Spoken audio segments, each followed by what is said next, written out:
In the fine, cold campus, University of the Philippines, Baguio City, with a degree, Bachelor of Arts in Social Sciences, major in Social Anthropology, minor in History. Social Science to Sales Marketing? You will hear from him later on how related they are when he speaks. But what I know is that even when he was still in college years, he was already into sales that provided for his studies. Yes, a scholar, at the same time a working student. What an attitude. Here is more. While other young fellows were busy in computer shops after studies, not for this young professional, for he spent spare time preciously by engaging into sports and sharing the gospel of Jesus Christ. In June 2009, he was the captain ball of the UP Baguio basketball varsity team, and in December of that same year, he became the core leader of Campus Crusade for Christ, Baguio City chapter. Truly, his attitude speaks more for his career's statement as it goes this way. Create in-depth strategies for sales and marketing department to promote new and competitive products in the market. And his mission did not fail him to the ladder of his success, bagging the most improved employee in 2010 of ANSI Corporation. What can attitude do to an individual? You can make all the difference and can make man handsome inside out. And you will see and hear from our honored guest speaker tonight. Ladies and gentlemen, let us all rise as we welcome on stage the Junior Marketing Manager of ANSI Corporation, another pride of MNHS, Paul Mark Pagdilao Domingo. Let's give him a big round of applause.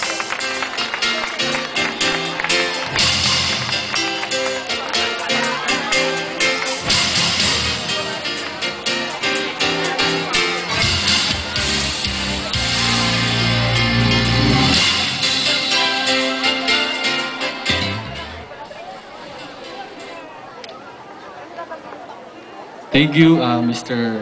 Alfred Galano, sa napakagandang introduction mo sa akin. And this evening, I would like to thank everyone, the parents, our teachers, our principal, Mrs. Cabrera, and the juniors and seniors of this Mataram National High School. You are the salt of the earth. But if the salt loses its saltiness, how can it be made salty again? It is no longer good for anything except to be thrown out and trampled by men. You are the light of the world. A city on a hill cannot be hidden. Neither do people light a lamp and put it under a bowl. Instead, they put it on its stand, and it gives light to everyone in the house. Matthew chapter 5, verses 13 to 16. These words from a great book give us a clear picture of the role and purpose of every single youth that is in here tonight. Salt as a preservative works only when it enters into food and becomes useless when contaminated by other foreign substances. It must remain pure to do its job. Ang asin ang nagbibigay lasa sa anumang uri ng ulam na ating kakainin. Hindi magiging yummy ang ating pagkain, lalo na ang fried chicken kapag inalis ang asin sa kanyang gamit bilang pampaalat. Hindi din ito magiging epektibo kapag ito ay hinaluan ng anumang uri ng pampalasa na kokontra sa pagiging maalat nito. Kinakailangang maging malinis at puro ang asin upang magampanan nito ang kanyang tungkulin. Similarly, lights penetrate darkness. It can be seen even in the darkness of an island. To know the truth and fail to stand for it is as senseless as lighting a lamp and putting it under a basket. Magliliwanag lamang ang ilaw sa lampara mula sa kadiliman kung walang anumang uri ng balakid ang makakahadlang sa kanya. The life of a youth should be like salt and light of his or her society. We should remain pure so that we can penetrate and influence the world, and be a light so that we may show to our followers the path of truth in our society, misled by the corrupted ego of self-ambition and overpower. When we talk about social morals, the first thing that comes into our mind is the manner, the character, or the proper behavior that one should act in his or her society.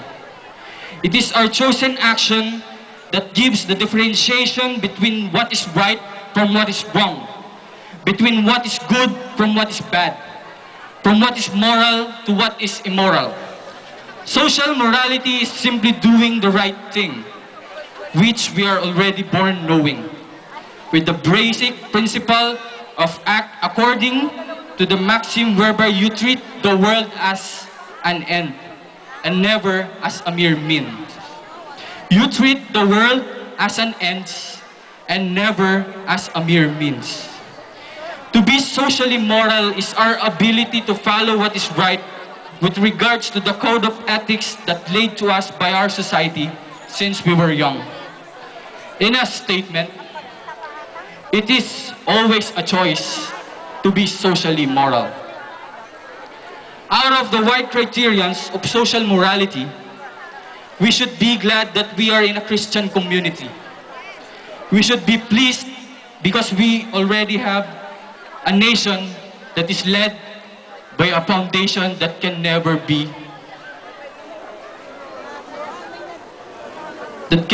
shaken.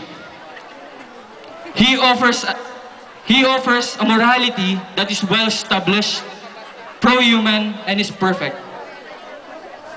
Morality as a good conduct that is rooted into biblical foundation has spread into different functional institutions in our society, which have distinct roles and characteristics in advocating proper behavior that humans should attain. The number one institution is the family. Kadalasan, ang uri ng moralidad na makikita sa isang kabataan ay salamin lamang ng uri ng moralidad na kanyang natutunan sa kanyang pamilya. Sa turo ng ating mga pamilya, tayo unang natutong magmahal at magbigayan. Ako raw ang paboritong anak ng aking ama't ina dahil ako raw yung pinakapogi sa lahat ng aming magkakapatid. Siguro naman, wala nang aalma sa aking mga kapatid gayong ako yung nandito sa harapan. At dahil ako ang paborito ng aking ama't ina, lahat ng atensyon ay nasa akin, maging sa pagtanggap ng mga gamit. Minsan kapag binibilahan ako ng mga gamit, gaya ng damit, puro bago yung aking natatanggap. Pero sa aking mga kapatid, puro ukay-ukay. Minsan, kapag binilan ako ng bagong sapatos, bibilahan yung aking mga kapatid ng mga bagong tsinelas. Ganun ako kapaborito ng aking ama't ina. Pero sa kabila ng lahat, hindi ko nakitaan ng aking mga kapatid ng anumang pagkainggit or sama ng loob sa akin. Bagkus, pinakitaan nila ako ng anong uri ng pagmamahal meron sa isang pamilya. And I am very thankful of that. Pangalawa is our church. Ang simbahan ang nagbibigay ng tamang direksyon sa moralidad ng isang tao. Ibinabahagi ng simbahan ang turo na nagmumula sa Biblia sa kung ano dapat ang iasal ng isang tao. Lalong tumitibay ang ating moralidad kapag ating nalalaman ang tunay na kahulugan ng 10 Commandments or 10 utos ng Diyos, ng Great Commission, ng konsepto ng pananampalataya at pagsunod. Dito rin tayo natututo kung ano ang masama at kung ano ang mabuti. Christianity, in fact, unifies the differences of these institutions for common good and provide common grounds for us to know what is socially moral from what is not, for us to provide proper verdict and equity. Pangatlo ay ang ating school. Sinasabing sa eskwelahan natin napupulot ang tamang asal sa bawat sitwasyon na daraan sa ating buhay. Dito pumapasok ang katagang good manners and right conduct sa ating values education. Ang eskwelahan din ang nagtatama sa mga maling nakagisnan o natutunan natin sa ating komunidad. Hindi ko makakalimutan ang turo dati sa amin ng aking ginang na nagtuturo ng values education. Hindi ko alam kung kilala niyo pa siya. Si Ginang Lerma Ferrer. Ang sabi niya sa amin, ang moralidad ng isang tao ang nagdidikta kung siya ba ay kikilalanin o rerespetohin ng kapwa niya tao. Kanya pang isinalaysay na mas makikilala pa ang isang tao hindi dahil sa kung ano ang natapos niya sa buhay o naging posisyon niya sa buhay, bagkos sa kanyang inaasal sa kanyang kapwa. Naalala ko ang mga katagang ito noong magalit siya sa amin dahil itinago namin ang kanyang sandals sa basurahan habang siya ay nakaupo.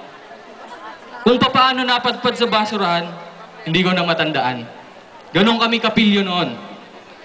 Pangapat, ang ating gobyerno. Talamak na mapapakinggan ang mga katagang serbisyong totoo, katapatan, hustisya, kalayaan at equality sa loob ng ating gobyerno o sa ating komunidad. Sa gobyerno daw nagmumula ang kaayusan sa mga batas na kailangang sundin ng bawat mamamayan para sa ating kapakinabangan. Ang gobyerno ang nangangalaga sa mga karapatang pantao, kalayaang magpahayag, proteksyon laban sa mga krimen, tagapangasiwa ng buwis at mabuting ehemplo ng moralidad panglipunan. We live in a global society with all of us being connected. None of us live in isolation. We have an effect on others, and others have an effect on us. Humans are globally linked into a large macro society, and such we are all interconnected, every person in this planet. The arrival of Facebook, Twitter, Google, name it, text, cell phone, call, computer, has been so fast that they affect our social way of understanding the notion of morality, especially you, youth. We tend to individually isolate ourselves and connect only in a virtual world, sharing virtual thoughts and virtual system, if there is any. We have become so isolated in most areas, people go home and trap themselves indoors. Nagkukulong sila sa bahay, only to communicate with others electronically, instead of face-to-face. Even when it comes to morality, we can divide society into haves and have-nots. Those who follow a system of morals and values as a member of society and those who choose to follow no morals or duty, our actions showed of lack of morality. Currently in our society, it appears as those who do not act morally are the driving force of this global society. In these trying times, in this very moment, our society, believe it or not, is facing great challenge with regards to all social morals. The seemingly indestructible system of morality formed by a Christian community is starting to shake. Starting to crack as our society moves into a system of consumerism and capitalism. In these systems, we think only for our own improvement, where time, knowledge, money, and power are the very compositions of how life works. Most people will do well if it benefits them, instead of doing well for the sake of being moral. Most people will do well if it benefits them, instead of doing well for the sake of being moral. The essence of honor, freedom, equality, purity, dignity, Justice, decency are left behind. Just last November of 2012, I have witnessed a dead body of a young student at your age in one of the highways in Cavite. She was raped and murdered and dumped along the sidewalk of the highway. It was reported that suspects are gangsters averaging from 16 to 20 years of age. Last December, nabalitaang mayroong isang kabataang lalaki sa Caloocan ang hinihinalang pumatay ng kanyang ina matapos siyang mapagalitan dahil inuuna niya ang pag-girlfriend kaysa sa pag-aaral. At ngayong Pebrero lamang, may nakilala akong babaeng 16 na taong gulang. Isa siyang biktima ng abandonment. Iniwan siya ng kanyang boyfriend matapos niya itong mabuntis. Ang kwento niya sa akin, pinaasa lamang siya ng matatamis na salita, mga banat na nakakapagpa-inlove ng kanyang boyfriend na lasinggero. Kakalungkot, hindi ba? And no, what hurts me most is when I see students like at your age are dishonoring their teachers and their parents because they can't provide what we want. Nasaan na ang ating moralidad? Kung magpapatuloy ang sitwasyong ganito, hindi tayo kailanman makakarating sa ating patutunguhan. Saan nga ba tayo pupunta? Hindi tayo pupunta sa tuwid na daan, sapagkat ang daang tinatahak natin ay papalayo sa sistemang alinsunod sa sistemang nabuo 2,000 taon na ang nakalilipas. Lumubog na ang lipunan dati magaling dahil sa mga taong makasarili at immoral. Wala silang ginawa kundi gamitin ang kanilang kayamanan at kapangyarihang tayo ang nagbigay upang magpakasasa sa kinang ng ginto at pilak. We are going nowhere if we continue with this kind of mindset and with this kind of attitude, because our hopes and dreams are contaminated with social immorality. We are already weak.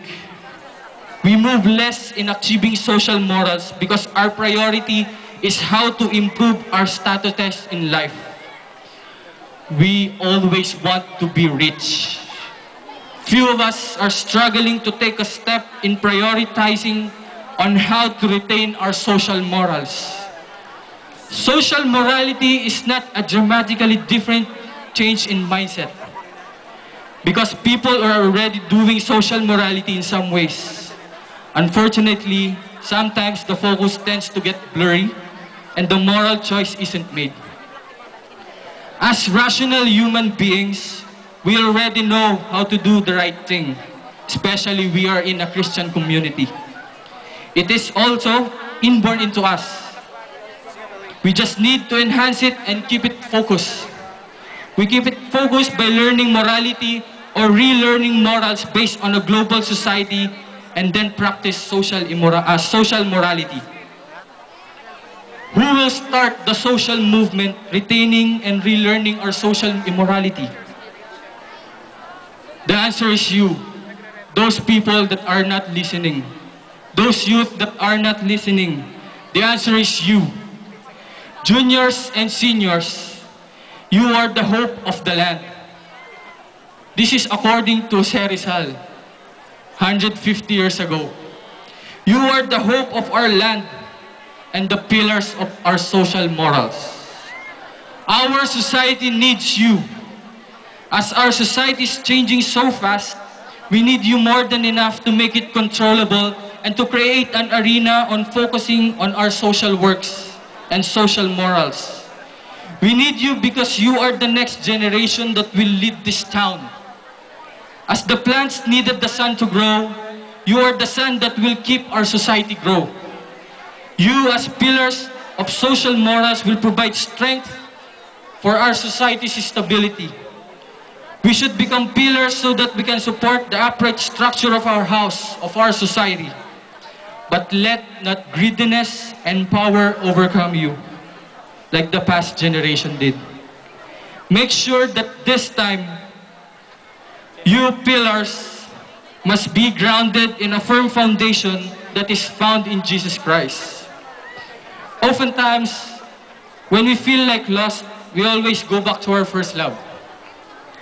We go back because in our first love, we find the essence why we continue on our journey, why we live. There is peace and joy in the comfort of our first love, because loving is finding the meaning of life. Everything we ask in our first love is for all our own benefits. Well, this is what God offers, to be His first love. The moral system that He offers is absolute and firm. He is the righteous one, the master of our faith, our source of social morality. The genius of God's social system is that everything He asks of us is for our own good. Lahat ng hinihiling niya sa atin ay para sa ating kabutihan.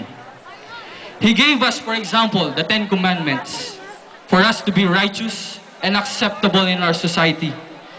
These commandments should guide us in recognizing what is moral from immoral. Often the 10 Commandments are seen by the people as restrictive, keeping them from doing something that would make them happy. But try to abandon everything for the moral law of God and be delivered by renewed heart and mind. You as pillars will not be shaken by any challenge that life can offer if you are founded steady on the fortress, a rock that gives us moral system that will lead us in ruling our society. Hindi natin kailangan ng mayayaman at matatalinong mga tao kung ang asal nito ay barumbado. Ang kailangan natin mga leader na may puso at moralidad sapagkat taglay nila ang kasanayang hindi nabibili ng pera. Ito ay mga katagang naaalala ko pang binanggit ng aking guro sa Filipino, si Ma'am Quinto. So stand your feet on foundation that will last. Stand under Jesus' guidance. The moral truths are established by God. They are the only way to achieve fulfillment and happiness in this world. Make sure this time, pillars, you must be the salt and light of the world. Like salt, we pillars should penetrate and influence others to have a life with morality, dignity, and decency. But before we can penetrate, we must stay pure. We must stay clean. Like light, we have to show our lighting capabilities to show the truth with others who are in darkness. Help them and treat them well. Show them mercy and love. Teach them how to follow rules and right morals. Give them shelter and food. Teach them how to live with dignity. Show them the road to eternity. In other words, we don't just live out our faith inside the walls of our churches and our homes. We are not to be of the world, but we are to be in the world. We are citizens of an earthly kingdom as well as heavenly one. Citizens participate in the culture, everything from what children are taught in school or what appears on the TV screens. When you love, do it with responsibility. Prioritize your study. Respect yourself and respect your partner. Youth also have the responsibility to be proactive in the society and address the issues whenever possible before harm takes its place. That means supporting and promoting institutions that are good both for individuals and for society, like the family. That's the kind of broad view we must take to live out a Christian response in our culture. We start practicing it, teaching it, our actions show examples of it, and we join the chain reaction. Juniors and seniors, your time is now. Do not waste it for immoral things, but invest to what will last. Dream, love, live with dignity. You are the pillars, the important structure in our society. Do not let the moment slip away without doing anything for your neighbor's welfare. Live with morality and dignity. Penetrate the society with the light of truth. As I end, I want to share you my story. Nanggaling ako sa isang dukhang pamilyang may takot sa Diyos. Ang tanging dala ko lang nang ako ay pumasok sa kolehiyo ay ang aking mga pangarap at mga values na natutunan sa aking lipunan. Gaya ng karamihan sa inyo, ako ay isang pangkaraniwang estudyante lamang noon. Naglalakad mula sa pagpasok sa eskwelahan hanggang sa pag-uwi. Nagmemeryenda ng palamig at banana Q sa daan kapag lunch break. Kasama ang aking mga kaibigan.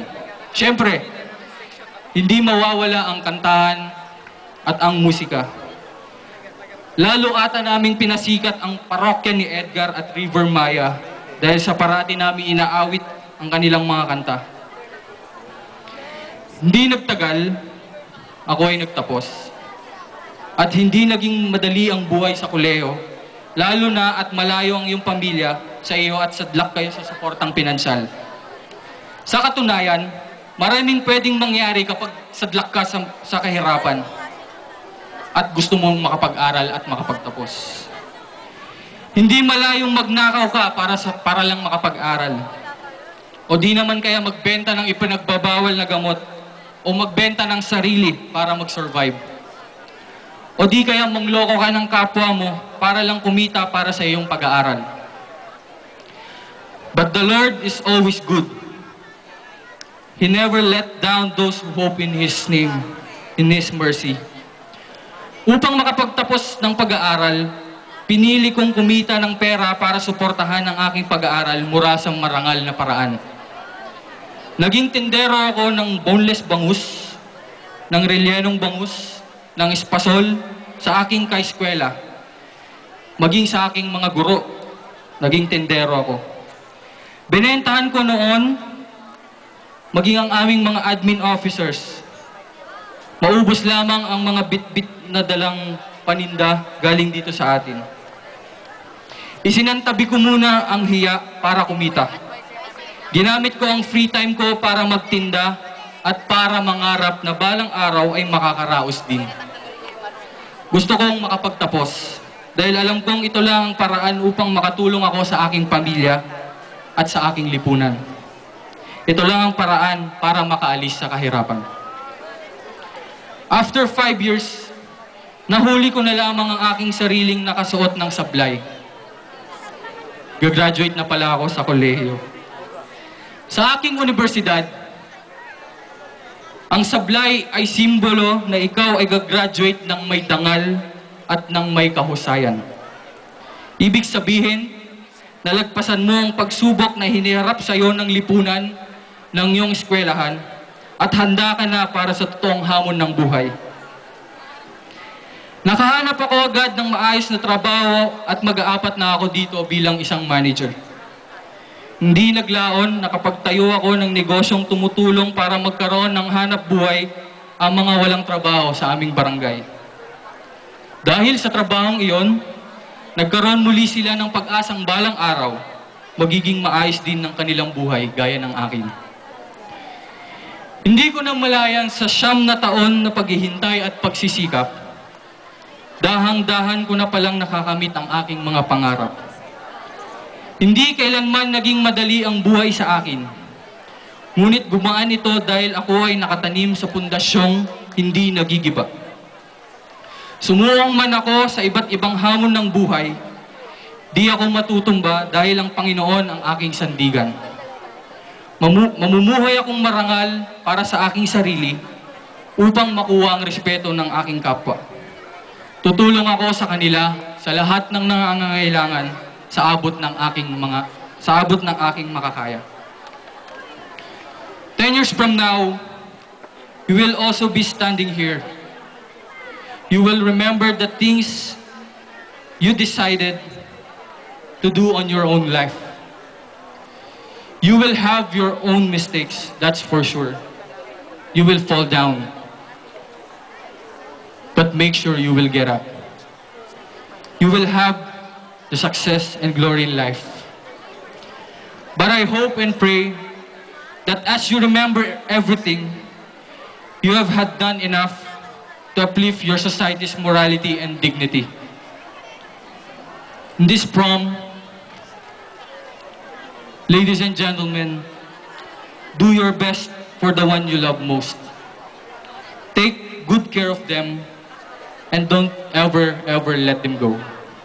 Thank you for this chance. To God all be the glory. Thank you, sir. Your story is one of the many splendid legacies we can leave out for the respectable Malatarem National High School.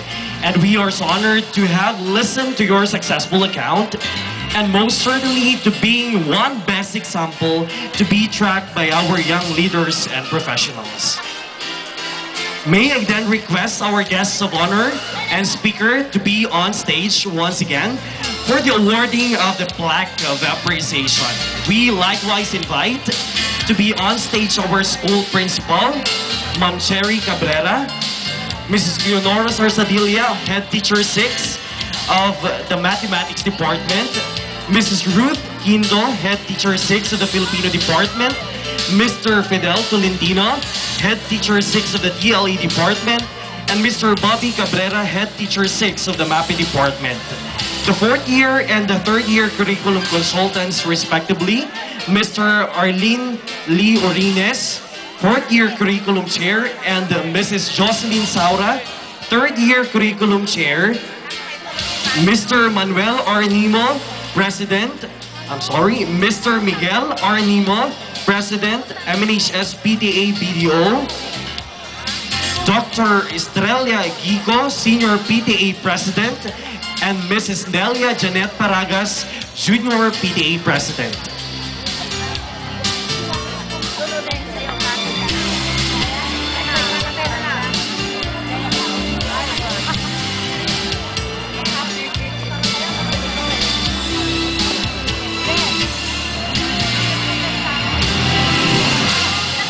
Allow me to read the text of the plaque. And it says, Republic of the Philippines, Department of Education, Region 1, Division of Pangasinan 1, Mangataram National High School, Mangataram Pangasinan awards this plaque of appreciation to Paul Mark P. Domingo, Junior Marketing Manager, ANSI Corporation, MNHS Class 2004, in grateful recognition of the invaluable time and effort he generously shared with us as the guest of honor and speaker during the annual JS reception and ball.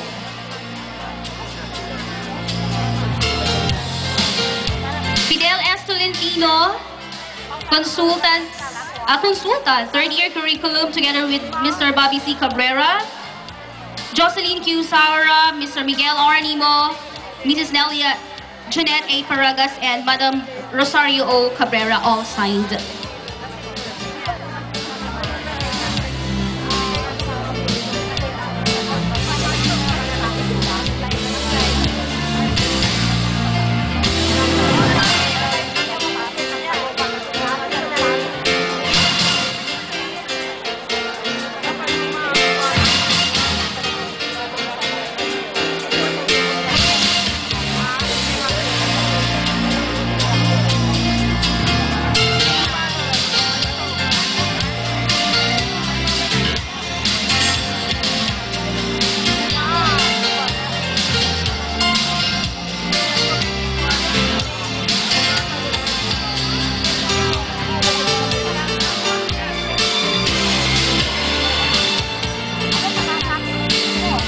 On with the mood of the cool breeze of the night.